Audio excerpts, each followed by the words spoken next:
네, 30절까지의 말씀입니다. 신약성경 17페이지네요. 마태복음 11장 28절에서 30절입니다.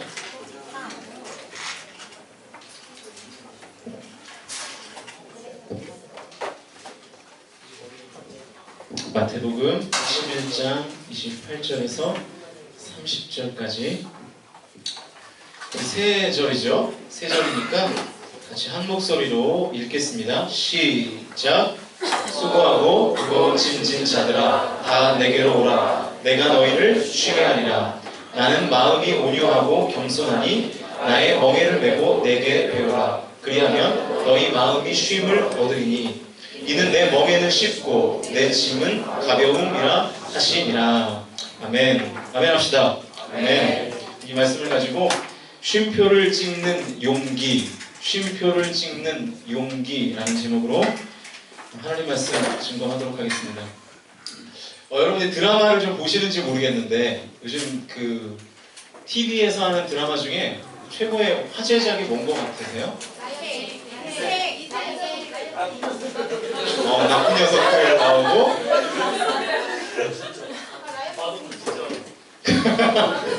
나쁜 녀석들 같이 생겨가지고 네 아무튼 그렇고 근데 나쁜 녀석들 이제 한 두 번 봤는데 뭐 약간 저는 별로였고 아무래도 제일 이슈가 되는 드라마는 뭐죠?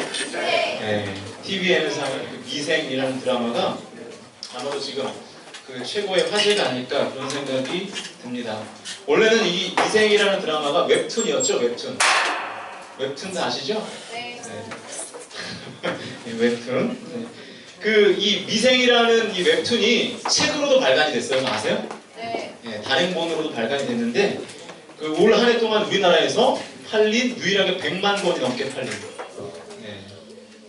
책이 이 미생이라는 책이라고 합니다. 이 미생이라는 단어가 무슨 뜻인지 아십니까? 알고 보시는 거예요?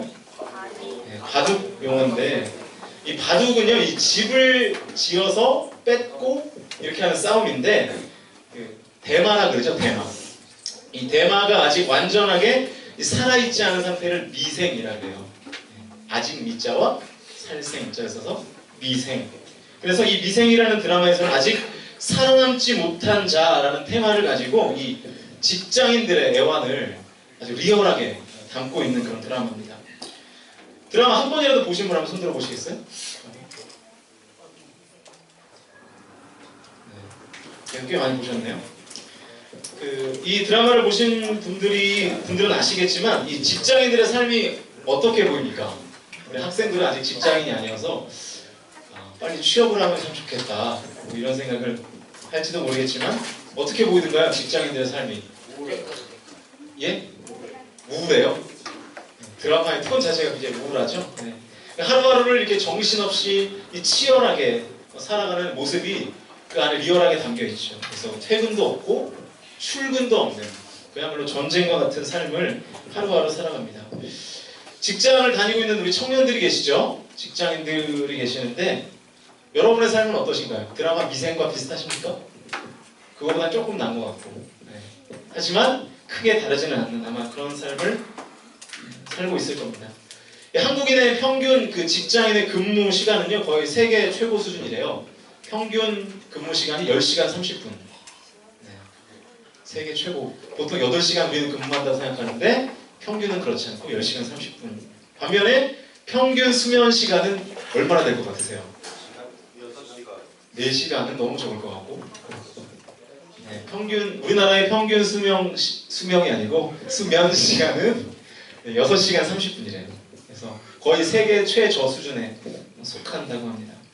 6시간 30분을 자야 돼요. 그죠? 그래야 정상적인 삶이 가능한 거죠. 그 과거에 우리가 그 외우던 시 중에 김소월의 엄마야 누나야 뭐죠? 강변 살자라는 시가 있었죠. 요즘은 이 시가 이렇게 바뀌었대요. 엄마야 누나야 간편 살자 이렇게 바뀌었대요. 무슨 뜻입니까? 삶을 간편하게 살고 뭐 하자는 거예요? 간편하게 먹고 간편하게 살고 나머지 시간을 일하자 그런 내용입니다. 그 우리나라 사람들에게는 이런 성향이 있다고 합니다. 젊을 때는 많은 돈을 벌기 위해서 내 몸을 혹사시키고요. 늙어서는 그 혹사당한 몸을 회복시키기 위해서 벌어놓은 돈을 어떻게 하는 거예요? 도로 다 쓰는 성향이 우리 한국 사람들에게 짙게 배어 있다는 것입니다. 물론 그러면 아무것도 안 하고 가만히 있는 것이 쉼인가? 우리는 그렇게 생각하죠. 휴식이라고 하는 것을 아무것도 안 하고 그냥 집에서 널브러져 있는 것을 우리는 휴식이라고 생각하는데 물론 그렇지는 않습니다. 성경은 아무것도 하지 않는 상태를 쉼이라고 말하지 않습니다. 오히려 아무것도 하지 않는 것은 성경은 게으름이라고 말해요. 그리고 그 게으름은 악한 것이다 라고 말합니다. 우리가 성경을 보면 한 달란트를 받았던 종에 대한 주인의 평가를 보면 알 수 있죠. 주인이 한 달란트를 땅에 숨긴 종에게 말하기를 뭐라고 말합니까? 이 악하고 게으른 종아, 이렇게 말합니다. 이 악하고 게으른 종아. 그러니까 아무것도 하지 않는 상태를 우리는 쉼이라고 말하지 않고 성경은 그것을 오히려 악하고 게으른 죄라고 말하고 있다는 것이죠. 그러니까 아무것도 안 하고 가만히 있는 상태를 우리는 쉼이라고 혹은 휴식이라고 생각하는데 그게 아니라는 거예요. 여러분 혹시 아무것도 안 해보신 적 있습니까? 저는 지금도 안 하고 있는데요 라고 하면 할 말은 없지만 아무것도 안 해본 기간이 얼마 정도 되셨나요? 제가 우리 교회에 부임하기 전에 약 한 달 정도의 이 사역을 쉴 수 있는 여유가 있었어요. 그래서 전 교회에서 사임을 하고 우리 교회에 오기까지 한 달 정도의 텀이 있었는데 그래서 제가 뭐 싱가포르 좀 다녀오고 그리고 제주도 좀 다녀오고 그 뒤에 약 한 열흘 정도를 정말 아무것도 안 하고 그래서 집에만 있었어요. 집에만. 사람들 만나는 것도 별로 이렇게 막 땡기지 않고 막 그렇더라고요. 근데 그 열흘 정도의 시간이 저에게는 굉장히 힘든 시간이었습니다. 왜냐하면 뭐 책임감을 가져야 될 공동체도 없고 내가 뭐 설교를 준비해야 될 필요도 없고 그냥 가만히 있으면 되는 시간이었는데 그 시간이 저에게는 굉장히 힘들게 다가오더라고요. 뭐 친구를 만나는 것도 별로 의미가 없게 느껴지고 왜냐하면 내가 무언가에 매진하고 열정을 다할 그 대상이 없기 때문에 삶이 무료하고 어떠한 의미를 찾지 못하게 되는 그런 상황 가운데 빠지더라라고 하는 것입니다. 그러니까 내가 해야 할 일이 없으니까 그 자체가 고통이더라고요. 물론 지금은 좀 쉬고 싶은 생각이 있지만 물론 그럴 수는 없죠. 네. 아무것도 안 하고 쉬는 것은 결코 우리의 삶과 우리의 영혼에 건강함을 주지 못한다라고 하는 것입니다. 그러나 그럼에도 불구하고 오늘 예수님께서는 우리에게 쉴 것을 말씀하고 계세요. 쉴 것을 말씀하고 계십니다. 본문 28절입니다. 우리 같이 한번 읽어볼까요? 큰 목소리로 한번 읽어봅시다. 28절 읽습니다. 시작!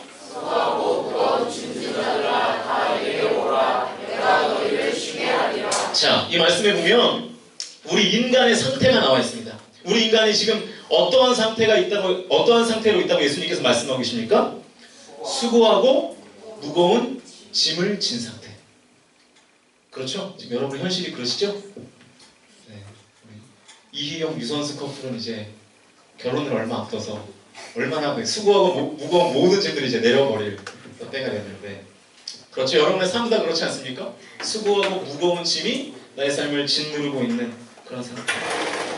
우리가 다 사실은 그런 상태라는 거예요. 여러분 미국을 보면 이 자수성가한 재미국보들이 많이 사는 지역이 있습니다. 특히 엄청나게 성공을 해가지고 이 부촌의 상징이라고 불리는 뭐 베버리 힐즈라든지 혹은 뭐 팔로스 버디스라는 이런 지역에 가면 이 돈을 많이 번 한국인 재미교포들이죠. 엄청 많이 산대요. 수백만 불짜리 집을 이제 내 소유로 갖고 산다는 것입니다. 그런데 이런 집들이 가지고 있는 특징이 뭡니까? 앞마당에 뭐가 있죠? 네? 수영장. 그렇죠. 수영장이 이렇게 있고 수영장은 따로 가지 않아도 되고 집에서 수영을 하는 거죠. 의리의리한 집들이겠죠. 그런데 이 정작 성공한 재미교포들은 이 수영장에 들어갈 시간이 없대요. 왜요? 돈 버느라 바빠서.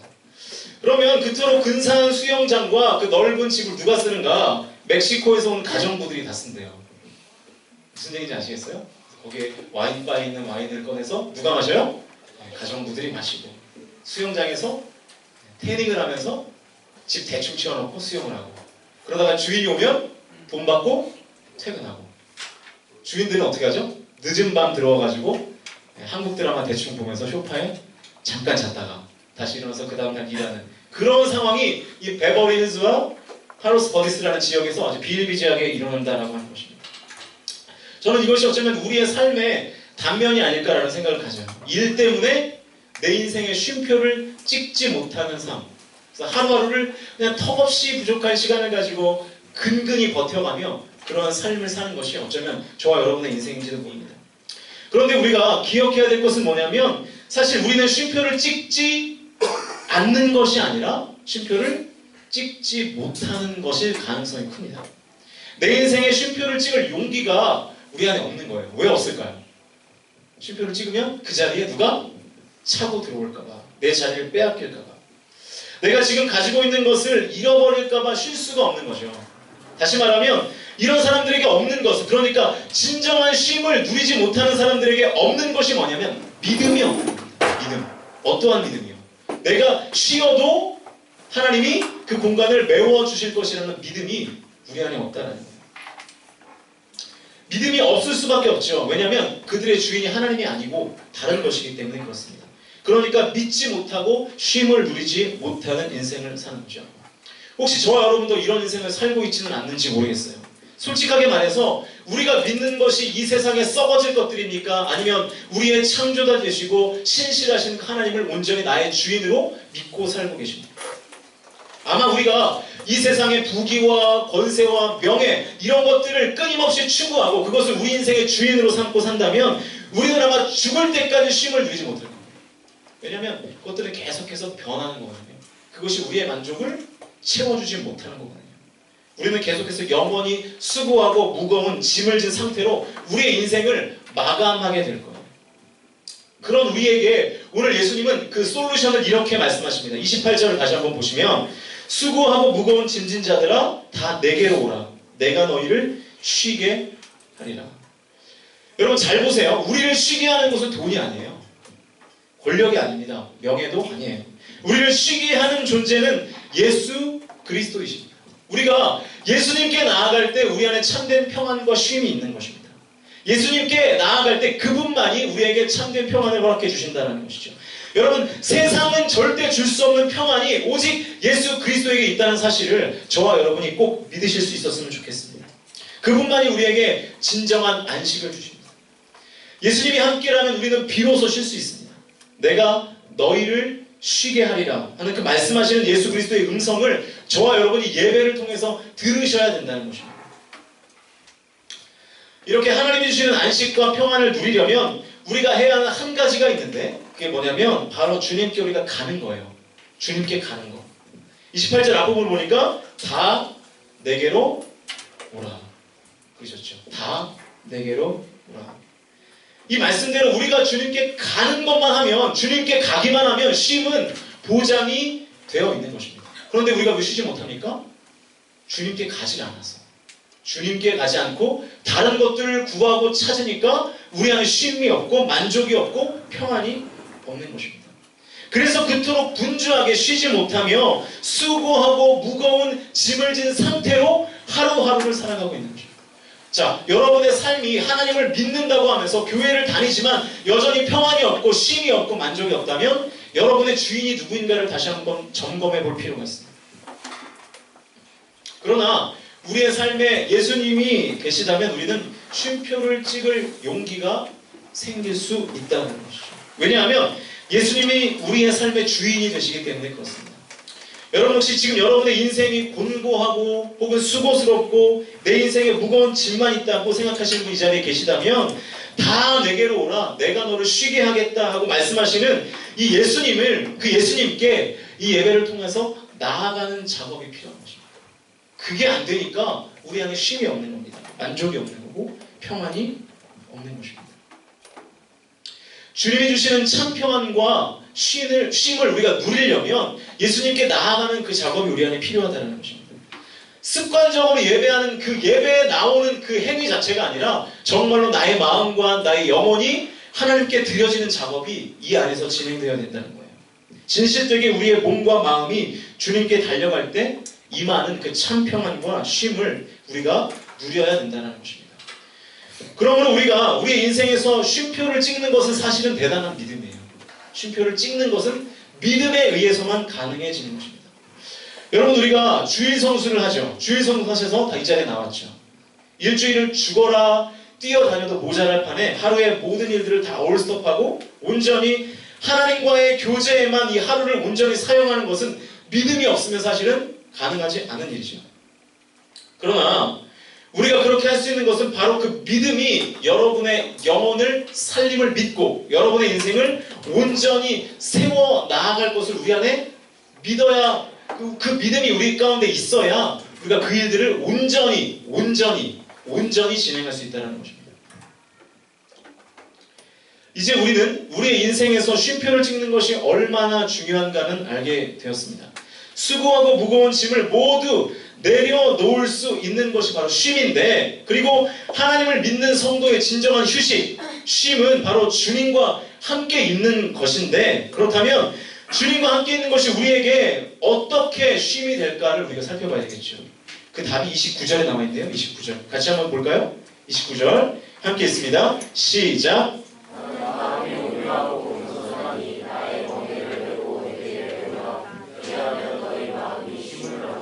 네, 주님과 함께 있는 것을 통해서 우리는 온유하시고 겸손하신 그 주님, 바로 그 주님의 성품을 배우게 되고, 그것이 바로 우리가 쉼을 얻는 길이라는 것입니다. 그러니까 하나님과 함께 있는 것을 통해서 하나님을 더욱더 깊이 알아가고요, 하나님을 더욱더 배워가고 주님을 닮아가는 것이 바로 쉼으로 가는 길이라는 거예요. 우리가 그 주님을 닮아갈 때 비로소 쉼이 찾아오는 것입니다. 우리가 왜 교회를 다니는데 쉼이 없느냐? 이 작업이 안 되기 때문에 그래요. 하나님의 성품을 배우려고 하는 훈련의 과정을 우리가 감수하지 않기 때문에 그렇습니다. 교회에 나와서 예배는 드리지만 그냥 명목상의 크리스천으로서 하루하루를 살아가니까 주님의 마음을 학습하고 주님의 성품을 학습하려고 하는 그 훈련의 과정이 내가 치르려고 하는 대가가 없기 때문에 하나님이 우리에게 허락하시는 그 쉼을 누리지 못한다는 거죠. 그 대가가 뭡니까? 예배 가운데 주님 앞에 집중하는 거죠. 여기 지금 60명의 청년들이 앉아있지만 어떠한 청년은 하나님 앞에 나아가기 위해서 몸부림치는 청년이 있고요. 반면에 그것이 나와 이 예배가 나와 무슨 상관이고 하면서 그 예배를 놓아버리는 청년들도 있습니다. 누가 쉼을 누릴까요? 누가 하나님의 은혜를 경험하겠습니까? 누가 하나님이 주시는 유일한 하나님이 주시는 참 평안, 그 샬롬을 경험하겠습니까? 당연히 몸부림치면서 주님 앞에 나아가는 그 사람이 하나님을 만나게 될 것이고, 그 사람이 하나님의 온유와 겸손의 성품을 배우게 되어 쉼을 누리게 된다는 것이죠. 여러분, 우리는 한 주간 동안 세상 속에 살면서 경쟁과 스트레스 속에 살아갑니다. 그렇죠? 옆에 사람들과의 경쟁, 그리고 극심한 스트레스 속에서, 일이 주는 스트레스 속에서 하루하루를 살아가죠. 여러분, 가난하기 때부터, 우리가 태어날 때부터 사실은 우리는 스트레스를 받으면서 하루하루를 살아가는 거예요. 가난하기 때문에 수많은 바이러스와의 투쟁 가운데 살아가고요, 학교에 입학하면서부터는 성적으로 우열을 가리는 시스템 속에서 우리가 살아가고요, 성인이 되어서도 여전히 취업 전쟁, 먹고 사는 전쟁을 치르죠. 먹고 사는 전쟁은 장년이 되어도 결코 멈춤이 없습니다. 그러면 우리의 육체와 마음이 마치 이 전쟁을 치르는 군인과 같이 다 황폐해져 버리고 상처와 우리 안에 분노와 이런 것들이 가득 차게 된다는 것이죠. 그래서 때로는 부상을 당하기도 하고요, 우리의 마음이 죽은 것 같이 아파질 때도 있습니다. 6일 동안 그렇게 전쟁과 같은 삶을 사는 우리가 그 전쟁의 중단을 선포하고 하나님과 함께 하겠다는 그 결단을 통해서 우리는 주님의 위로를 경험하게 되는 것이고 주님의 성품을 닮아가게 되는 것입니다.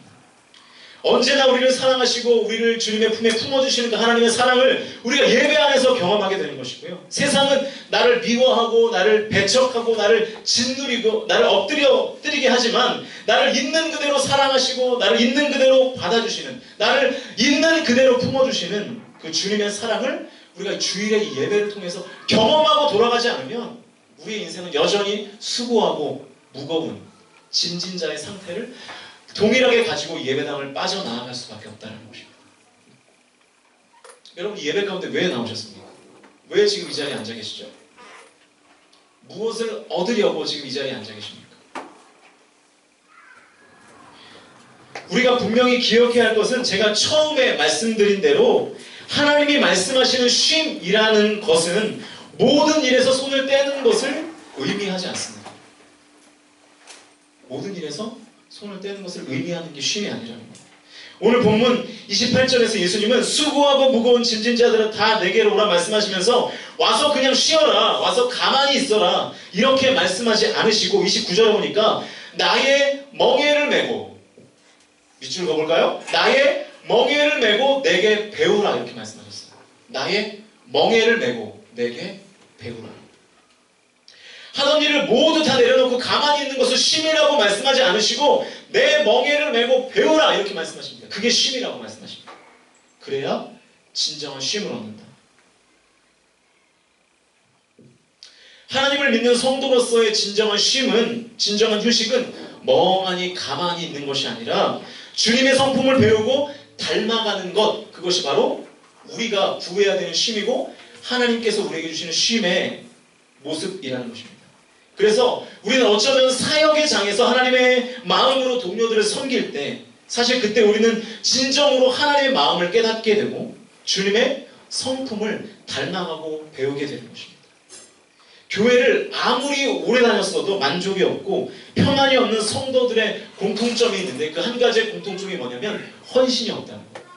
봉사가 없습니다. 그냥 예배 왔다가 그 예배당을 빠져나가는 신앙생활.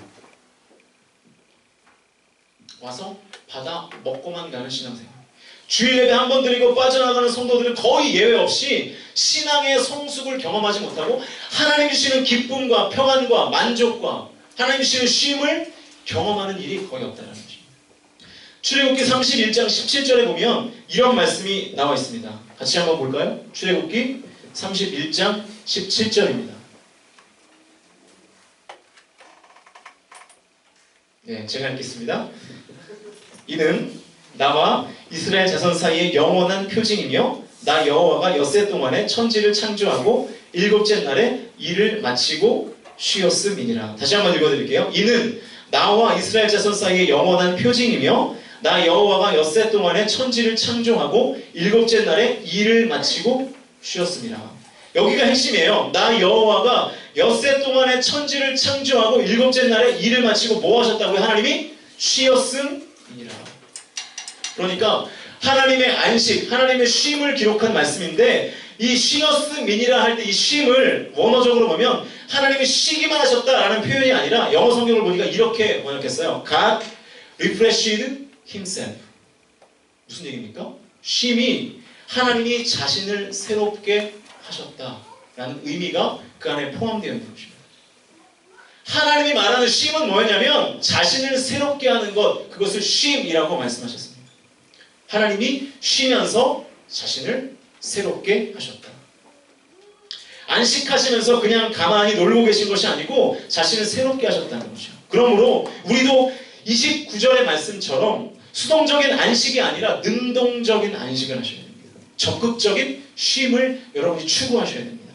적극적으로 하나님의 성품을 배우고 주님의 멍에를 메고 섬기며 헌신하여서 여러분의 신앙이 날로 새로워지는 것을 통해서 얻는 쉼, 그것을 통해 얻는 영혼의 만족, 터져나오는 기쁨을 여러분이 경험하셔야 된다는 거예요. 그러므로 여러분이 어쩌면 사역의 장에서 공동체를 섬기는 것을 두려워하면 두려워할수록 여러분은 하나님이 주시는 쉼과 평안과 안식을 경험하는 일에서 멀어질 수 있습니다. 오히려 그 사역을 통해서 주님의 마음을 깨닫게 되고 여러분의 신앙이 날로 새로워지게 되는 것이죠. 예수님께서는 오늘 우리에게 쉴 것을 말씀하시면서 하나님의 성품 배우기를 훈련하라 이렇게 말씀하셨는데 왜 그렇게 말씀하셨는가? 30절에 나와 있습니다. 30절 같이 한번 읽어볼까요? 오늘 본문 30절입니다. 시작. 네, 멍에가 쉽고 가볍다는 의미는 언어적으로 제가 찾아보니까 이 멍에가 부드럽다, 좋다, 안락하다, 은혜롭다 라는 뜻이 있습니다. 종합해보면 하나님의 성품을 배우고 훈련해야 비로소 참 평안을 누리고 영적 안락함을 누리고 주님의 은혜를 누리게 된다는 거죠. 성품을 배우는 훈련이 없다면 그것은 반쪽짜리 평안이 될 수밖에 없고요. 균형 없는 쉼이 될 수밖에 없다는 예수 그리스도의 말씀인 거죠. 어느 숲속에 두 노동자가 아침부터 저녁까지 똑같이 시작해서 똑같은 시간까지 도끼를 들고 나무를 찍는 작업을 했습니다. 같이 시작했고 같이 끝났습니다. 그런데 한 사람은 점심시간에 잠깐 한 20분 정도 쉬는 시간을 제외하고 아침부터 저녁까지 부지런히 도끼질을 했어요. 나무 찍는 일을 했습니다. 그런데 또 한 사람은 적어도 하루에 4차례 정도 편안하게 쉬면서 넉넉하게 쉬어가면서 일을 했습니다. 그런데 저녁 시간에 일이 끝나고 나서 일한 양을 비교해보니까 누가 더 많은 거예요? 4번씩 쉬면서 도끼질을 한 그 사람의 작업량이 훨씬 더 많은 겁니다. 잠깐 쉬고 죽어라 이랬던 사람이 놀랬겠죠. 아니 어떻게 나보다 더 많이 쉬었는데 나보다 일을 더 덜 했는데 저렇게 나무를 많이 쓰러뜨려 놓았을까? 그래서 물어봤대요. 아니 당신 나보다 훨씬 더 많이 쉬면서 일을 했는데 어떻게 나보다 더 좋은 결과를 얻을 수가 있었습니까? 이때 쉬어가면서 일한 일꾼이 이런 대답을 했대요. 당신이 못 봐서 그렇지 나는 쉬면서 계속 도끼에 날을 갈았다. 나는 계속해서 쉬면서 그냥 쉰 것이 아니라 뭐 했다고요? 도끼에 나를 예리하게 다듬었다. 그리고 나는 쉼을 통해서 체력을 비축하여서 더 힘차게 나무를 찍었고 그래서 당신보다 더 많은 결과를 얻게 되었다. 저는요 여러분 쉼을 가지시면 좋겠어요. 그런데 우리는 주님을 믿고 사는 사람들입니다. 주님을 믿는다고 하면서 하나님의 주시는 쉼과 평안을 누리지 못한다면 그것은 정말로 불행 중에 그것보다 더 큰 불행은 없을 것 같아요. 우리가 예배에 나오는데 하나님이 주시는 참 평안과 만족과 기쁨과 쉼을 누리지 못하고 그냥 이 예배당을 빠져나간다면 그것보다 더 큰 불행이 어디 있겠습니까? 과감하게 나의 인생의 쉼표를 찍는 용기가 저와 여러분에게는 필요합니다. 날마다 하나님과 함께하는 그 영적인 쉼, 또 하나님의 성품을 훈련하고 배움으로 주님이 주시는 참 평안과 쉼을 누리기 위해서 결단하는 용기가 바로 저와 여러분에게 필요하다는 것입니다. 그러나 우리가 기억해야 할 것은 쉼이라는 것은 평안이라는 것은 이 안식이라는 것은 모든 일을 손에서 놓을 때가 아니라 주님이 주신 멍에를 메고 하나님과 동역할 때 진정한 평안과 기쁨이 찾아온다는 것을 우리가 오늘 말씀을 통해서 깨달을 수 있어야 합니다. 우리가 그 참된 안식과 그 평안에 동참할 수 있어야 우리가 비로소 그것을 맛보아 알게 된다는 것이죠. 저는 이제 사역자이다 보니까 같이 동역하는 청년들이나 혹은 장년들의 얘기를 들어볼 때마다 참 감사하다라는 생각을 많이 가질 때가 있습니다. 그게 뭐냐면 같이 동역을 하다 보면 거의 대부분의 동역자들에게 그런 고백을 들어요. 하나님이 내게 맡겨주신 이 일이 참 부담스럽고 힘들었는데 내가 그 일을 감당해 보니까 하나님 주시는 평안과 안식을 오히려 더 경험하게 되더라. 하나님의 마음을 깨닫게 되더라. 하나님과 동역하는 것이 나에게 큰 기쁨이 되더라. 이런 고백들을 제가 직접 들을 때 감사한 마음이 생기고 하나님이 얼마나 기뻐하실까라는 생각을 갖습니다. 지금 우리는 이 전도축제 기간이 있죠. 지난주에 우리가 첫 번째 뭐 했죠? 예? 지난주에 여기 있네요. 뭐 하는 단계였죠? 지난주에? 네, 다가가기 하는 단계였는데 다가가들 하셨나요? 다가들 가셨습니까? 다? 지난주에? 우리가 왜 전도축제를 하는 걸까요? 제가 여러분을 괴롭히려고 하는 것 같으십니까? 전도축제? 아니면 여러분을 동원해서 제가 교회에게 칭찬을 받으려고 하는 것 같으십니까? 저는 지금도 충분히 만족해요. 우리 공동체. 진심이고 정말이에요. 그런데 왜 우리가 이렇게 수고스럽고 힘든 일을 해야 되는 걸까요?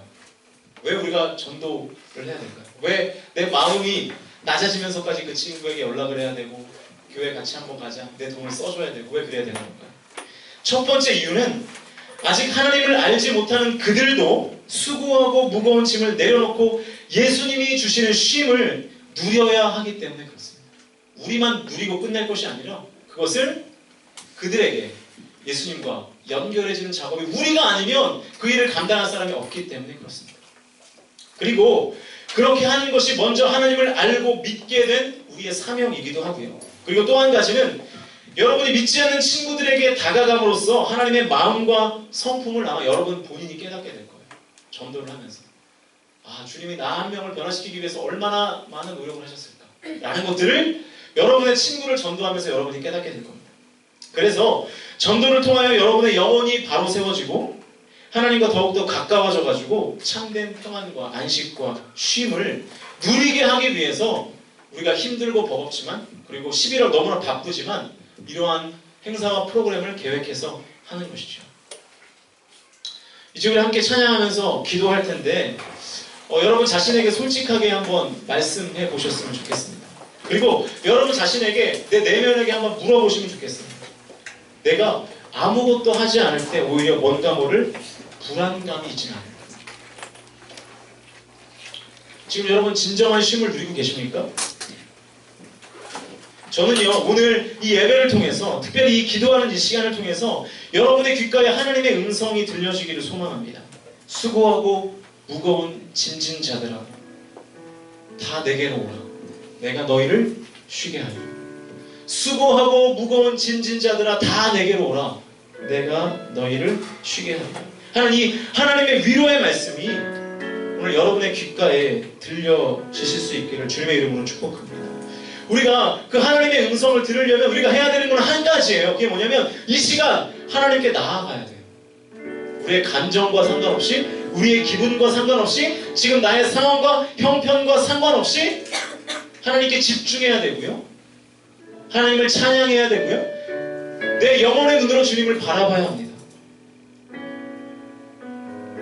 이 시간 기도할 때 이 시간을 하나님과 상관없는 시간으로, 나와 상관없는 시간으로 만들지 마시고요. 기도에 동참하는 시간으로 삼으십시오. 하나님을 예배하는 시간으로 삼으십시오. 찬양으로, 기도로 하나님께 나아가셔야 합니다. 그럴 때 하나님의 위로와 평안이 내 마음과 매일매일의 삶 속에 찾아오게 될 것입니다. 여러분, 그리고 기억하십시오. 하나님이 주시는 쉼과 평안은 아무것도 하지 않는 상태에서 오는 것이 아니라 주님의 멍에를 메고 하나님과 동역할 때 비로소 우리 안에 진정한 평안과 위로와 쉼이 찾아오게 되는 것입니다. 저는 이 시간 여러분이 성령님이 주시는 마음에 순종하며 결단하는 시간이 되었으면 좋겠습니다. 그리고 입술로 고백하는 시간이 되었으면 좋겠습니다. 하나님의 마음을 알기 원한다. 하나님의 성품을 담기 원한다. 그럴 수 있다면 주님의 멍에를 메고 배우겠다. 주님 앞에 순종하겠다고 결단하며 그렇게 주님 앞에 기도하는 이 시간이 되길 바랍니다.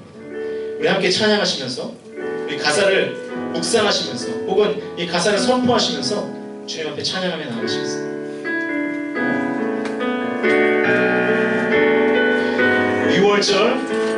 6월절 어린 양의 피로 나의 삶의 문이 열렸네.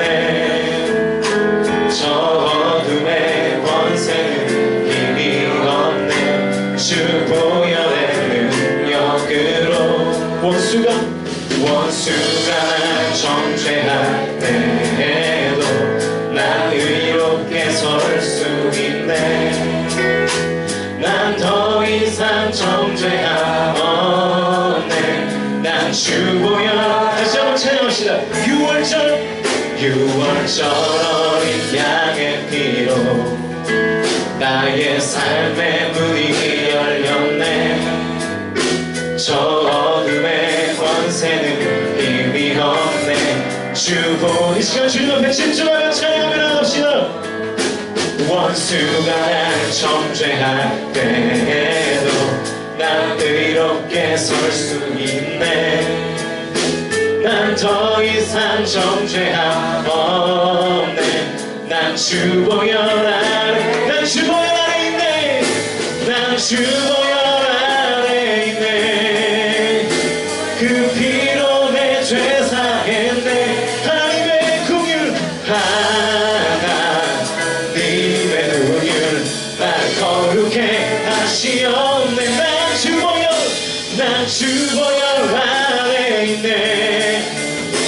난 원수의 어떠한 공격에도 더 이상 넘어지지 않네.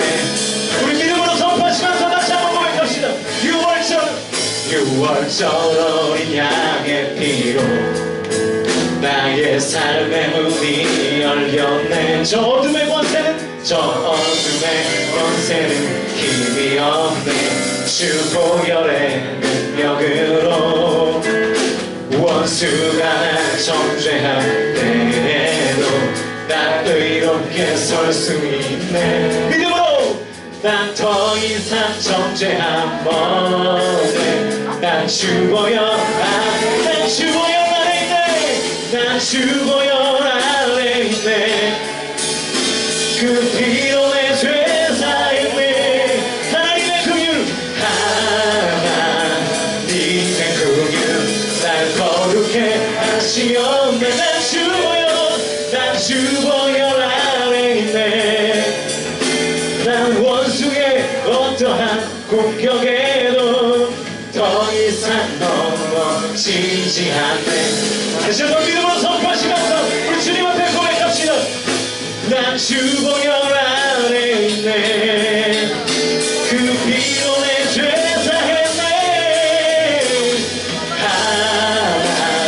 하나님의 긍휼 날 거룩해 하시었네. 난 주보혈 안에 있네. 난 원수의 어떠한 공격에도 더 이상 여러분 이 시간 포기하지 말고 주님을 찬양하며 우리 하나님께 가까이 갑시다. 난 주보혈 안에 있네. 난 주보혈 안에 있네. 그 피로 내 죄 사했네. 하나님의 긍휼 하나님의 긍휼 날 거룩해 하시었네. 난 주보혈 안에 있네. 난 원수의 어떠한 공격에도 더 이상 넘어지. 다시 한번 우리 여호와에게 명령하시면서 찬양합시다. 난 주보혈 안에 있네. 주보혈 안에 있네. 그 피로의 죄 사했네. 하나님의 긍휼 난 거룩해 하시었네.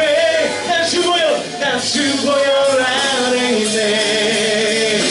난 원수의 어떠한 공격에도 더 이상 넘어지지 않네. 난 더 이상 넘어지지 않네. 더 이상 넘어지지 않네. 난 믿음으로 선포하시면서 더 이상 넘어지지 않네. 난 다시 한번 난 더 이상 넘어지. 이 시간 우리 성령께서 주시는 기도 주님 앞에 자유롭게 기도해 나갑시다. 기도하시겠습니다. 살아계신 아버지 하나님, 하나님 오늘 우리 가운데 아버지 하나님의 성품을 흡수하고 주님의 능력을 힘을 입는 시간 될 수 있도록 주님 인도하여 주시옵소서. 아버지 하나님, 우리 안에 하나님을 향한 긍휼과 하나님 정죄함 없는 주님의 보혈이 우리 가운데 흘러넘칠 수 있도록 인도하여 주시옵소서. 하나님 우리가 언제까지 낙심 가운데 살고 하나님을 믿는다고 하면서 언제까지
나의 영혼 어찌할 바를 몰라 헤매이고 있을 때 주를 찬양 주를 찬양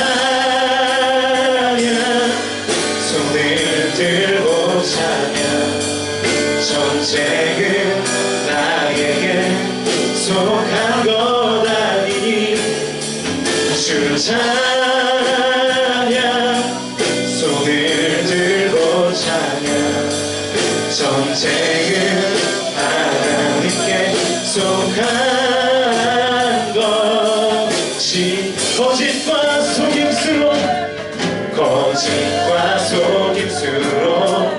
가득 찬 세상에서 어디로 갈지 몰라 머뭇거리고 있네 공중의 권세 참은 자 지금도 우리들을 실패와 절망으로 넘어뜨리려 하네 주님을 선포하시면서 찬양하시자 주를 찬양 손을 들고 찬양 전쟁은 나에게 속한 것 아니니 주를 찬양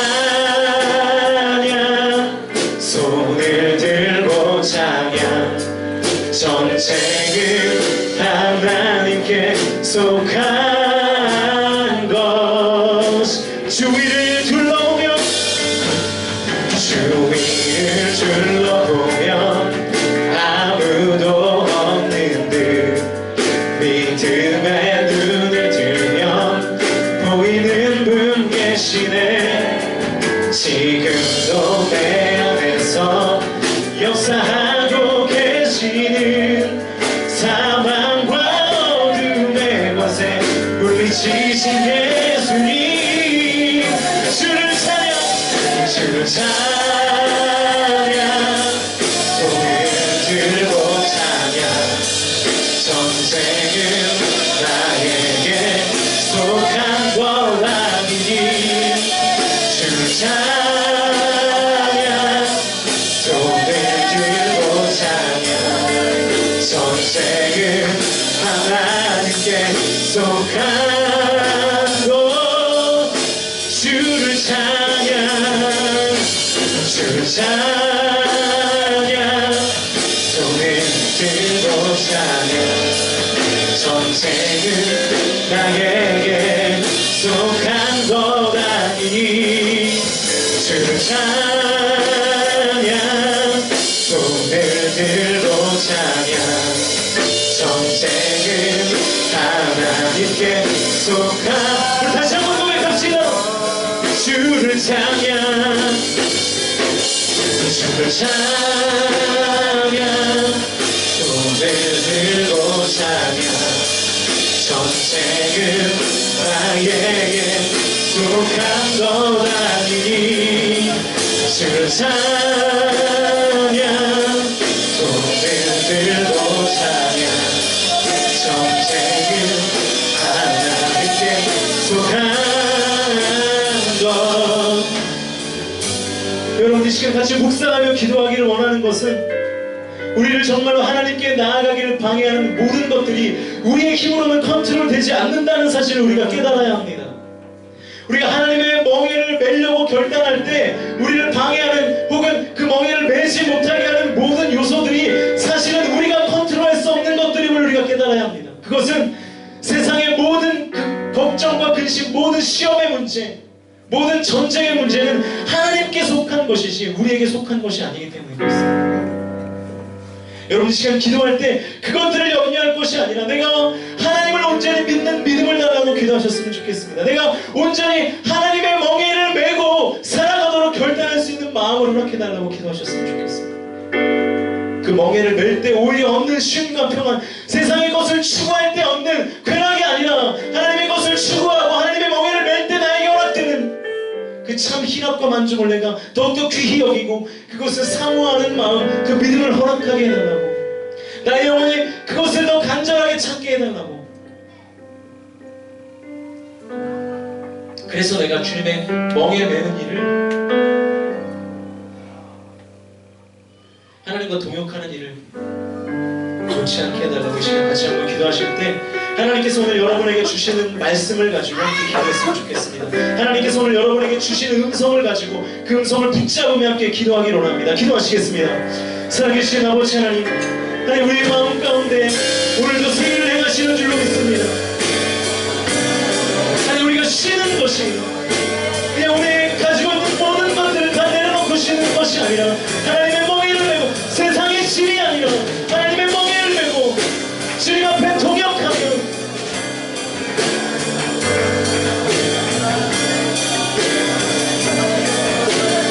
하나님 우리의 착각을 버리게 하여 주시옵소서. 하나님의 일을 놓으며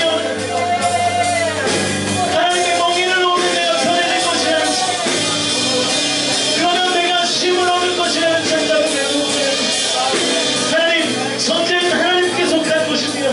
세상 가운데 벌어지는 전쟁이 내가 결단하고 내가 세상에 올인한다고 전쟁이 끝나는 것이 아니라 내가 하나님의 평안에 동참하고 하나님의 멍에를 메고 나아갈 때 세상의 모든 전쟁을 끝내시는 하나님의 은혜를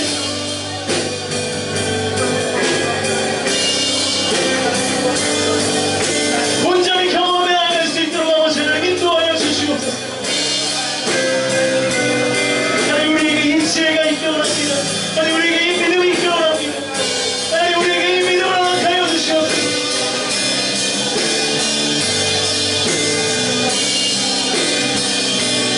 하나님 오늘 성령께서 우리 공동체를 통치하시길 원합니다. 하나님 우리 공동체를 만드시길 원합니다. 진정한 안식과 하나님 주시는 기쁨과 주님의 참 평안을 예배를 통하여 경험할 수 있도록 하나님의 위로가 부어질 수 있도록 아버지 하나님 인도하여 주시옵소서.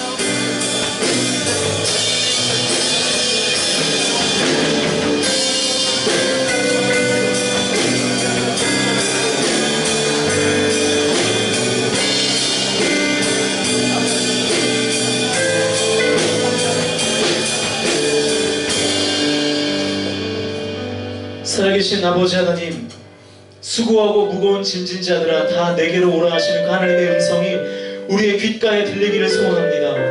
하나님의 음성이 내 마음을 때리기를 간절히 소원합니다. 그래서 하나님이 주시는 위로와 평안을 우리의 예배를 통하여 경험하고 그 주님 주신 위로와 은혜와 그 평안을 가지고 한 주간도 하나님 넉넉히 세상을 이기며 살아갈 수 있도록 아버지 하나님 인도하여 주시옵소서. 하나님 우리가 주님의 쉼과 하나님이 주시는 평안을 얻는 방법은 주님께 나아가는 것입니다. 그리고 주님의 멍에를 메는 것입니다. 그냥 아무것도 하지 않는 채 살아가는 삶이 아니라 하나님의 멍에를 메고 주님 앞에 동역하며 나아가는 우리 공동체 되기를 간절히 소원합니다. 동역의 시작은 예배입니다.